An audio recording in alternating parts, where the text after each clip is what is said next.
people who are poor, right, the working class, folks with disabilities,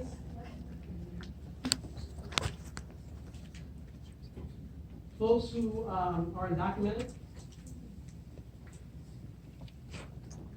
folks who do not speak English or English as a second language, or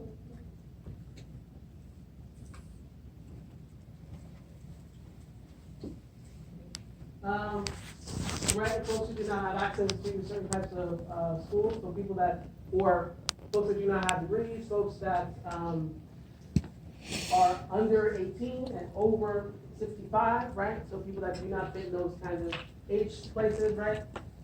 Versus when we talk about mainstream LGBTQ identities, the folks that tend to talk, we get to talk in the public eye about LGBTQ rights, things like that, do they tend to look more like people most impacted by anti-LGBTQ discrimination, or more like people already in power, right? More like people in power. And so to me, Tidor, especially today, is about kind of taking back space for people that are most impacted by anti-LGBTQ discrimination.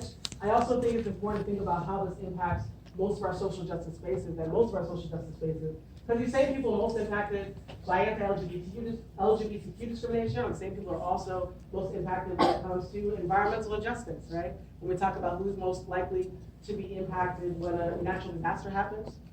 Like, if I couldn't trust the police on a regular day, am I going to be able to trust the police on a day when resources are scarce? No, okay?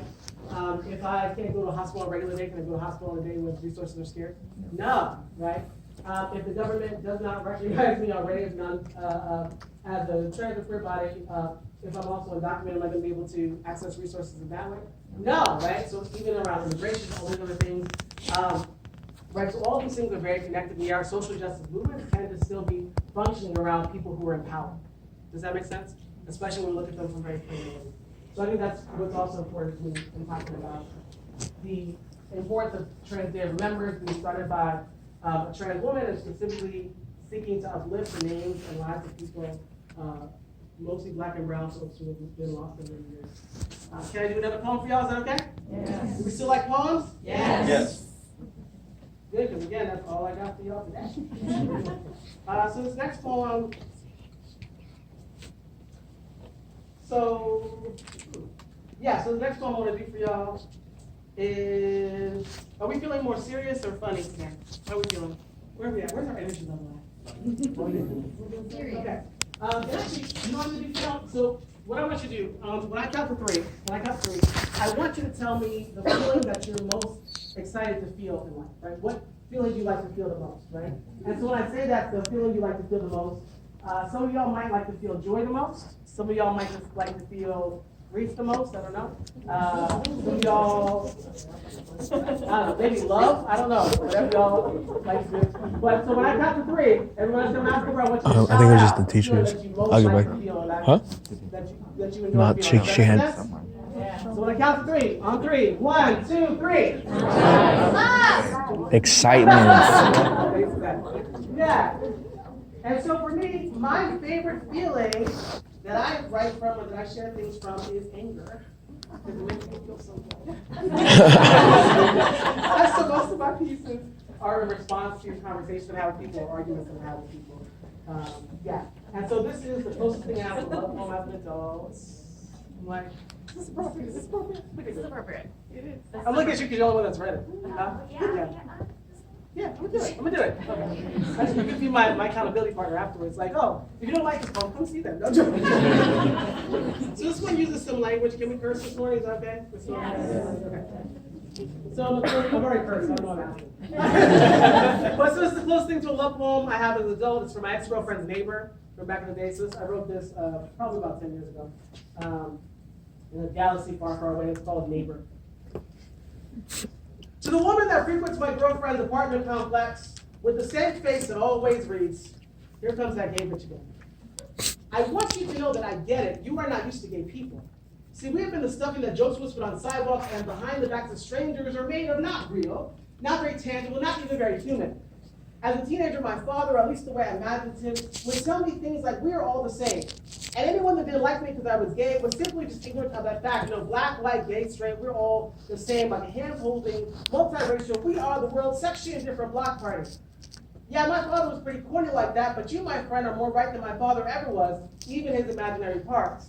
You see, there is a very distinct difference between gay people and straight people that is so slight, I'm glad and a bit surprised that you noticed it. You see, gay people just fuck better. And I know you know that because you live next door. And the particular intensity of anger you are expressing comes from a very focused type of sexual frustration that can lead to elements such as illusions of heterosexual grandeur, snarled lips, and rampant unchecked homophobia that leaks out into cultural norms as emotional physical transgressions from a lack of clear release. If I were you, I'd hate gay people too. Because we have been interrupting quiet nights at home with your cat and repeat episodes of Meet the Browns, America's Next Top Model, and the Housewives of Orange County. That is some seriously important shit. A better question is not why you gay, but rather why do y'all fuck so much and so good when I'm trying to sleep with the four corners of my mind? So I added that last part because every time you say the word gay, I can see behind those averted eyes your ass is only thinking about sex. To the point I often wonder if my butt looks good in your preoccupied heterosexual fantasies. So let me answer both those questions for the two of us, okay? Of course it does. And I don't fuck more, I fuck harder. I fuck hard for my mother slapped me across the face at Christmas for looking like a boy. I fuck hard for the boy that thought he could fuck the gay out of me. I fuck hard for the 13-year-old trans kid turned sex worker because their parents forced them to sleep on the streets. I fuck harder because Ugandan activists like David Cato don't deserve to die at the hands of American evangelism. I fuck harder because my government thought it was more important for me to be able to die for my country than to live in holy matrimony with equal job and housing protections. I fuck harder because the transgender life expectancy in this country is still under 45 and only 23 worldwide, so don't blink, I might not be here much longer. And I fuck hard to prevent from forgetting that the ability to come to the warmth of your partner from the cold of outside is a luxury not everybody else is always allotted, so I'll fuck harder to let her know that this very moment is sacred. And I fuck harder because every time a post-tech trans fat thrusts, a fairy gets its wings. So that being said, if you have any more questions, you can feel free to give a knock on the door of apartment 305B, and I'd be more than happy to answer them for you. I hope you have a good night. I'd say good night sleep, but between you and me, I just got back from a long trip. And the way my girl looked today, ain't nobody in this place getting type of rest for the next week, but just in case we're both up late, you should leave your light on, so we can chat again. You know, neighbor.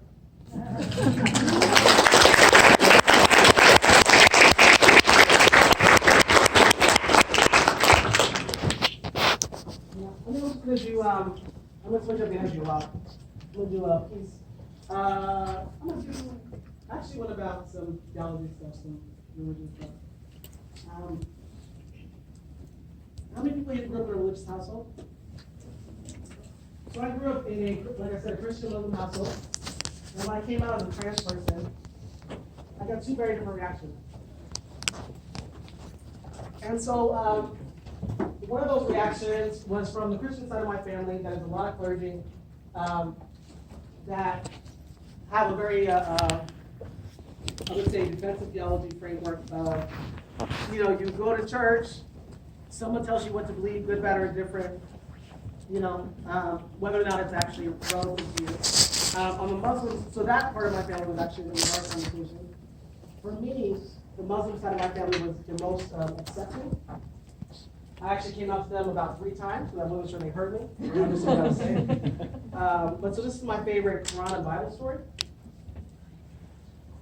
And so this is the story of Yusuf in the Quran. It's the story of Joseph in the Bible, in Genesis. And this poem is called Josephine. Okay, ready for a poem? Yes. Still like poems? Yes. I know we're jumping all around. And then after this, I'll open up for questions a bit. She asked if she could talk to me about Jesus at 3 a.m. on the C train. Because something about my trans face means clearly I'm on a path straight to hell. I've come to expect this type of reaction from strangers at least once a week since the first time I was exercised at 16. But today I've grown tired, and I've decided it's my turn to proselytize. So before you do any of that, I want to know from you. Have you heard the good word about Joseph of Genesis? See, Josephine, Joe of Genesis, favorite child of Jacob, aka Israel. When asked what you wanted, you desired one thing, a ketumeth pasu. Pastor called this a royal coat, and Joe, I had never read the Bible before, found you and kept reading. Josephine, I got to 2 Samuel, realized your coat of many colors was a princess dress. Joseph, your father must have really loved you, because he got up for you, and you wore it with pride. Joe, when your brothers saw you in your flowing dress, in your glory, they became enraged. I am sorry for the beating you received. Sorry they destroyed your dress and smeared it with the red paint of your swollen veins. Josephine, did you know they told your father you were dead? So he never come looking for you. Never knew your brother sold you as a slave into Egypt, and once you were stolen from your home fields, the earth dried up. Job, the very ground on which you walked, mourned the loss of its gender for a child. And all the plants died, and the animals no longer have the will to live. Josephine, your family nearly starved. Saw the formation of ribs where once there grew flesh and belly fat, and they, hungry and desperate, traveled into Egypt. And what must they have seen, Job? In Egypt, people discovered you. Not as just gay, not as just trans. They saw you in totality. You went from slave to leader over lands, where you were, Josephine, as you, as magnificent. And your family couldn't even recognize you through the glare of divinity, but you saw them, shivering in fear, waiting to hear what this regal leader might say, wondering if your spirit might see fit to grant them the grain needed to survive. And Joseph's love broke through the darkness of resentment, and for the first time, your family saw you, as magnificent. For it's your word that saved them from starvation, dear Joseph of Genesis, a.k.a. Josephine, a.k.a. Joe. I'm claiming your story for every trans kid told that we're unholy. I'm claiming your story for every queer told that in order to love we must let our faith die. I'm going to put it in a pocket over my heart, next to Ruth and Naomi, next to David and Jonathan, next to Hegai and Deborah, and seat them at the last Passover with Jesus and Lazarus. Yes, I'm taking Jesus with me to your pastor. To you, who claims your words are from God, whose book has been pledged to King James. No, the allegiances you keep. We have been lying about my people for too long. Thank you.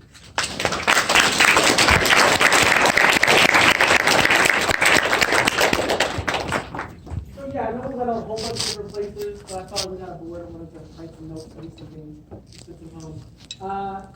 Yeah, but I kind of wanted to open up for questions that people had about work, about people, about anything, about myself.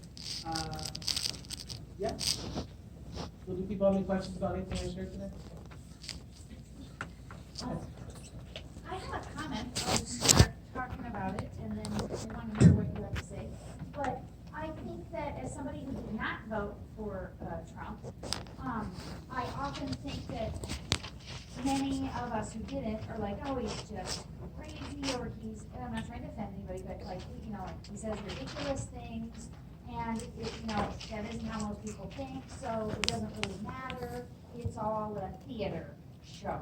It's a shit show. And I have a friend from somewhere else, from Iran, who was like, no, it really matters what Trump says. When Trump says, I don't believe in trans people.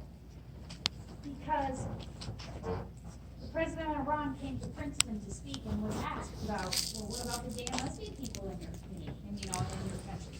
And when the president of Iran said, we don't have any, it's significant, because where are they? Where are they? They're dead, or they're in prison. And interestingly, they're also one of the top hospitals for gender reassignment surgery is in Iran, because they're changed, you know, through this really, you know, heteronormative lens, you know, extreme, you know, homophobia and whatever, and not having, like, trans people possibly, if President Trump doesn't recognize them, not have access to housing and to, you know, education and to health care and to jobs. And I really think that it's important for us to put, you know, like, we have to do something. I think that it really affected me that that's what President Trump said. Yeah, That's all I wanted to say. I was just like, I think we can't just keep saying he's crazy. Right. So a lot of What happened to me too? But so I think honestly, to me, I think the thing that I think especially for white folks have to also think about their accent on a lot of things. So like realistically, I think that so I'm not going to go into a whole stuff like this because obviously we know that a lot of horrible things are happening right now in government, and I also don't want to.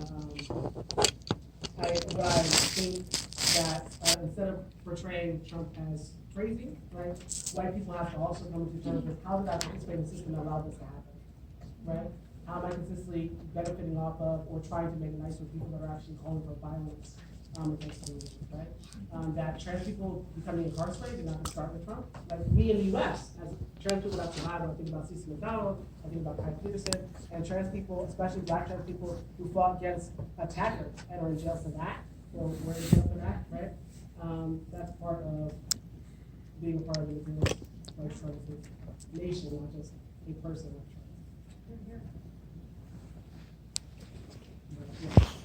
Any questions that people have? I know y'all here for class, but y'all can humor me a little bit, right? Okay, let's get a question here and then here.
So I hear where you're going with this, and I just want to take a breath, because what's actually really troubling for me is to not think about the system piece of it, because we have to.